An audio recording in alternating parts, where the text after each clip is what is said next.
Hello, we are Team B4 and we present to you our solution Compressifit for DVT prophylaxis. Our team is composed of 5 key members: Kevin Du, Uju Zhang, Emily Boyd, Kaylee Chen, and Ellen Lee. Here's a concept sketch of our solution.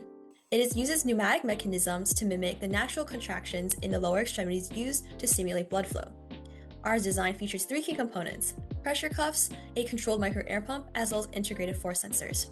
In this video, we are going to showcase a small-scale prototype of our design to showcase the key mechanisms and functionality. As shown here in our Tinkercad simulation, the system is built around an Arduino Uno, which acts as the controller.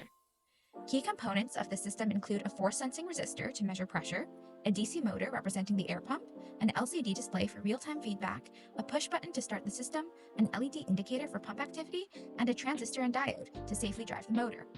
All components are connected on a breadboard and interact through programmed logic uploaded to the Arduino. When the push button is pressed, the system begins the inflation cycle. The Arduino continuously reads the force sensor value through an analog input. As pressure increases, the sensor outputs a higher voltage, which is converted into a digital value between 0 and 1023. When the pressure is below the target threshold, the Arduino sends a signal to the transistor, turning on the motor.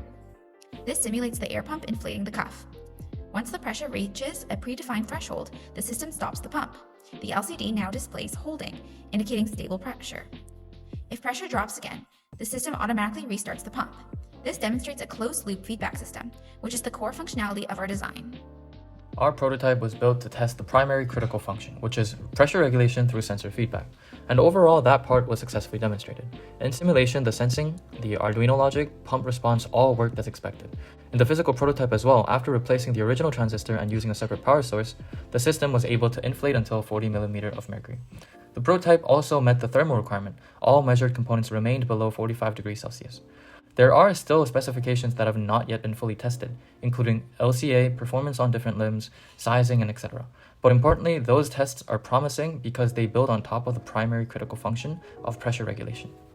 We began by verifying our system logic in Tinkercad. The goal was to ensure the Arduino accurately processed sensor feedback to control the air pump. By adjusting the force values virtually, we confirmed a stable, closed-loop relationship between the FSR input, LCD pressure display, and LED indicators without any simulated component failures. For the physical prototype, we connected the micro air pump to a transistor driver circuit, specifically upgrading to an N-channel MOSFET for better current handling. As you can see in the clip, the pump inflates the cuff directly against the FSR. We monitored the serial monitor in real time, verifying that the pump successfully reached and maintained the target threshold of 40 mm of mercury, satisfying our primary functional requirements. To ensure user safety, we conducted a thermal profile test.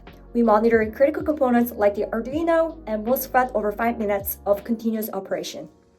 All components stay well below the 113 degrees Fahrenheit limit defined in requirement 4, confirming the system remains thermally stable during active use. While we encountered challenges with voltage sag and initial transistor sizing, our testing validated that power partitioning and proper calibration are key. Our next steps involve long-duration fatigue testing and refining the assembly for varied limb geometries.